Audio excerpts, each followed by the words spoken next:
हमारे मन में एक और बात भर दिया जाता है, साहब हमारे यहां तो ऐसा था कि वो लोग लिखना नहीं जानते थे, इसलिए बोल बोलकर गुरु शिष्य परंपरा में उसको आगे ले जाते थे। अब ये बताइए, जिन लोगों ने खगोलीय गणनाएं कर ली, जिसका अभी मोहन जी ने उल्लेख किया कि भगवान राम के जन्म के समय के ग्रह नक्षत्र को प्लैनेटोरियम सॉफ्टवेयर में डालिए तो 7114 ईयर्स बिफोर का समय आ जाता है एग्जैक्ट। वैसे वो कितना सही है, वो उन्होंने नक्षत्रों की सही गणना की, वो तो अलग विषय है, परंतु आप ये बताइए इतना exact calculation, trigonometry, geometry, Ayurveda, अंक गणित, उपनिषद जैसा ज्ञान, और वो लोग लिखना नहीं जानते थे। ये बात तर्कसंगत लगती है? अगर कोई ये कहे तो ये बात अतार्किक नहीं, ये मूर्खतापूर्ण लगती है, और अगर ये भी कह दिया जाए कि ये पागलपन लगता है तो अतिशयोक्ति ना होगी। वास्तविकता ये है कि वो लिखना नहीं जानते थे, नहीं, वो लिखना नहीं चाहते थे, क्योंकि विद्या का स्वरूप दूसरा था। जैसे आज आप कहते हैं हार्ड कॉपी भेजो या सॉफ्ट कॉपी भेजो, तो हार्ड कॉपी मतलब पेपर और सॉफ्ट कॉपी मतलब मोबाइल में ट्रांसफर कर दो। तो पहले क्या था, एक दौर में जब ताम्रपत्र के ऊपर लिखा जाता था तो वो हार्ड कॉपी थी, फिर भोजपत्र सॉफ्ट कॉपी हो गई, फिर भोजपत्र हार्ड कॉपी हो गई, कागज सॉफ्ट कॉपी हो गई। अब कागज हार्ड कॉपी है और ये डिजिटल जो कॉपी है वो सॉफ्ट कॉपी है।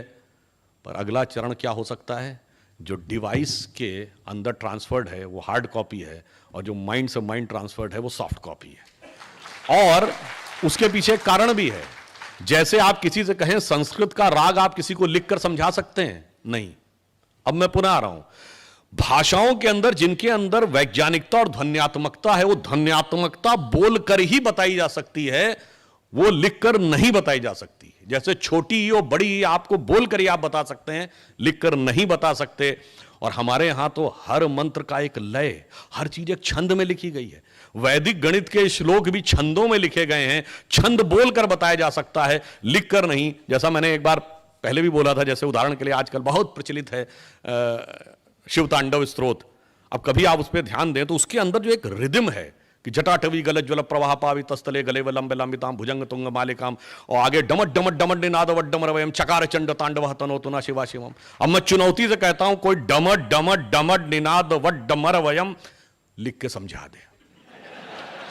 इसलिए मैं कहता हूं उन्होंने, और उनकी तो अभी साइंस अब जाके पहुंची, अब एक नई जो latest theory after Higgs boson आने लगी है, आप सबने सुना होगा स्ट्रिंग थ्योरी। स्ट्रिंग थ्योरी ये कहती है कि सब वेव्स हैं, और पार्टिकल क्या है, जहां पर दो वेव्स का सुपर इंपोजिशन होता है वहां पर एक पैकेट ऑफ एनर्जी बन जाता है, वो पार्टिकल की तरह बिहेव करने लगता है।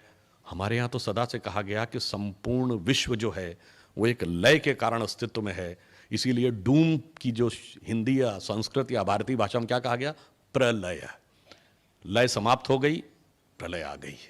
लय अस्तित्व में आई तो जगत का अस्तित्व आ गया। इसलिए सृजन भी लय से होता है, और जब तांडव करते हैं शिव तो वो भी लय के साथ करते हैं। इसीलिए मैथमेटिक्स हो या आयुर्वेद के श्लोक हो, सब के सब लय में है। इसलिए मैंने सिर्फ ये कहा, इसको समझने में कई बार हमारे मन में गहरा कंफ्यूजन है, उस कंफ्यूजन से हमें बाहर निकलना होगा। वीडियो पसंद आया हो तो लाइक करें, शेयर करें और चैनल को सब्सक्राइब करते हुए बेल आइकन पर क्लिक करें ताकि हमारे द्वारा बनाए वीडियोस आप तक सबसे पहले पहुंच सके। धन्यवाद।